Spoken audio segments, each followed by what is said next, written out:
Lakukan cara ini untuk menambah kadar Hb pada pasien gagal ginjal. Yuk kita bahas. Bapak Ibu untuk rekomendasi nutrisi silahkan cek di keranjang kuningnya di bawah. Tetap perlu pendampingan bisa langsung inbox saya. Berkaitan dengan kadar Hb yang rendah itu akan Bapak Ibu alami pada pasien gagal ginjal ketika memasuki fase stadium 3. Karena ginjal kehilangan kemampuannya untuk menghasilkan hormon EPO atau eritropoietin. Hormon inilah yang dibutuhkan oleh sumsum tulang belakang untuk menghasilkan yang namanya Hb atau hemoglobin. Hb inilah yang akan mengangkut oksigen ke seluruh tubuh. Ketika Hb Bapak Ibu ini mulai berkurang, akan merasakan lemas, pucat, kadang gampang pingsan, gampang lelah, gampang capek, juga sesak nafas. Inilah gejala-gejala anemia atau kekurangan Hb tadi. Oke, maka dari itulah harus fokus ke penguatan ginjalnya supaya EGFR-nya naik.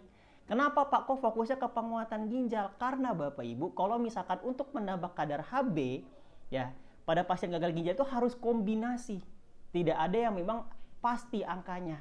Karena kalau yang pasti untuk menambah kadar Hb adalah zat besi. Tapi ini menjadi pantangan karena zat besi D ini ada di daging merah, daging kambing, daging sapi. Tapi daging merah, daging kambing, daging sapi termasuk proteinnya tinggi akan menjadi beban ke ginjal. Maka dari itu perlu kombinasi. Salah satunya dari kombinasi obat dari dokter sebagai obat penambah darah. Oke, buah-buahan dan lain sebagainya pun bisa dikombinasi. Lalu, pengalaman saya dari 2010 mendampingi pasien ginjal untuk membantu menambah kadar Hb fokus ke penguatan ginjalnya.